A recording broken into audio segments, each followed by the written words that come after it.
Привет, друзья! Ставьте лайк, а также обязательно пишите свой комментарий под видео. Поехали! Жизнь очень непредсказуемая штука, и, наверное, многие из вас в этом не один раз уже убедились. Бывает, живешь себе обычной жизнью, ни о чем не подозреваешь, наслаждаешься отношениями с любимым человеком. А потом в один момент все меняется, и для вас это как гром среди ясного неба. Героиня нашей истории Бонни Митчелл считала себя счастливой женщиной. Она считала свои отношения с любимым Джеймсом просто идеальными. Женщина встречалась с ним на протяжении 8 лет и ничего не подозревала. Бывало, ее любимый уезжал в командировки надолго, а Бонни скучала, но все равно ждала возвращения Джеймса домой. И вот в 2011 году все изменилось после ночного стука в их дверь. В октябре 2011 в дверь Джеймса и Бонни постучали. Это произошло поздно ночью, и гостей они не ждали. Бонни было лень вставать с постели и открывать дверь. Джеймс заявил, что догадывается, кто это может быть, но не уточнил, кто именно. Так дверь они той ночью не открыли.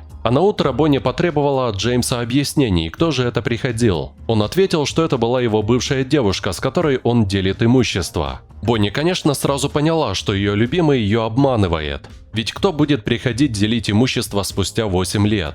Выяснение отношений продолжилось вечером. Бонни продолжала выпытывать у Джеймса правду, и вскоре он все же сдался.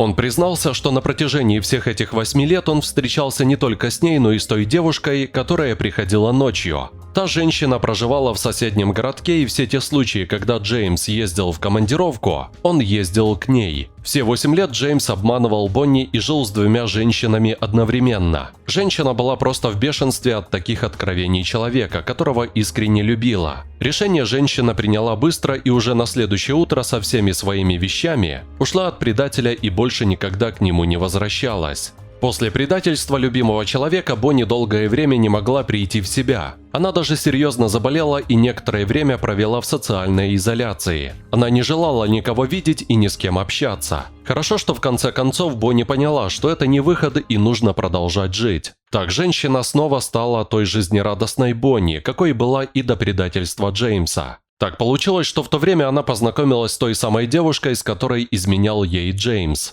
Она оказалась в такой же ситуации, она любила его, доверяла ему и даже не подозревала о существовании Бонни. Девушки выяснили, что жизни обеих очень похожи, и, наверное, именно поэтому они стали жертвами Джеймса, который просто пользовался ими. При первой встрече Бонни отметила, что ее бывшая соперница очень добрый и хороший человек, которого подло обманули. Она видела в ней не соперницу, а скорее сестру. Они недолго общались, и после каждая пошла своим путем в поисках своего счастья. Бонни смогла начать новую жизнь и оправиться после предательства. Бонни решила изменить свою внешность, она стала выглядеть по-другому и намного моложе. Женщина стала вести активный образ жизни, занятия в фитнес-центре, постоянные путешествия и посиделки с друзьями.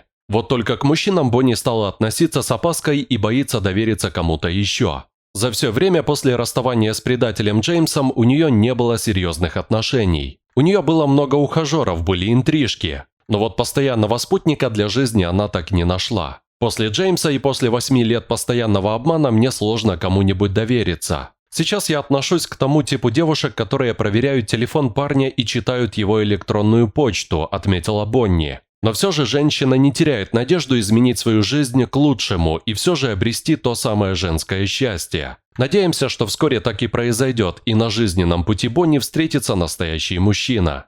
На этом я с вами прощаюсь. Подписывайтесь на наш канал, жмите на колокольчик, а также не забудьте перейти на наш сайт Остроумно, странички в Instagram и Facebook, ссылки в описании.